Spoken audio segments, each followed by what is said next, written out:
আগামী 8ই August Durand কাপের মঞ্চে ইন্ডিয়ান এয়ারফোর্সের বিরুদ্ধে নামবে মোহনবাগান সুপার জায়ান্টস। সেই ম্যাচে কি জেমি ম্যাকলরেনকে দেখা যাবে? সপ্তাহের শুরুতেই মোহনবাগানের প্রস্তুতি দেখে এই প্রশ্নটাই উঠতে শুরু করেছে। জেমিকে দেখার জন্য যখন আপামর সবুজ মেরুন ভক্তরা অপেক্ষায় রয়েছেন, সেই সময় চোট পেয়ে অনুশীলনে অনুপস্থিত মোহনবাগানের এই তারকা ফুটবলার। শোনা যাচ্ছে ঘাড়ে চোট রয়েছে তার, হাতে অবশ্য এখনও বেশ কয়েকটা দিন বাকি রয়েছে। এই মুহূর্তে মোহনবাগানের সেরা তারকাও তিনি। সমস্ত দিক বিচার করেই যে হোসে মলিনা ম্যাকলরেনকে নিয়ে খুব একটা ঝুঁকি নিতে চাইছেন না, তা বলাই বাহুল্য। সবুজ মেরুন কোচ অবশ্য ম্যাকলরেনকে নিয়ে মুখ খোলেননি, কিন্তু এই তারকা ফুটবলারের অনুপস্থিতি চিন্তা বাড়ানোর জন্য যথেষ্ট। তিনি মোহনবাগানের প্রস্তুতিতে যোগ দেওয়ার পর থেকেই তাকে ঘিরে প্রত্যাশার পারদ চড়তে শুরু করেছিল। অন্যদিকে সোমবার থেকে মোহনবাগানের প্রস্তুতিতে যোগ দিয়েছেন আলবার্তো রড্রিগেজ।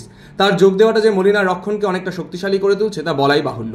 ডুরান্ড কাপের মঞ্চে শুরুটা মোহনবাগান খুব একটা ভালোভাবে করতে পারেনি। প্রথম ম্যাচে জয় পেলেও তাদের পারফরমেন্স নিয়ে নানান প্রশ্ন উঠেছিল।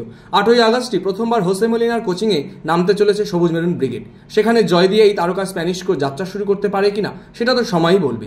তানিয়া রক্ষিতের রিপোর্ট, প্যারালাল স্পোর্টস।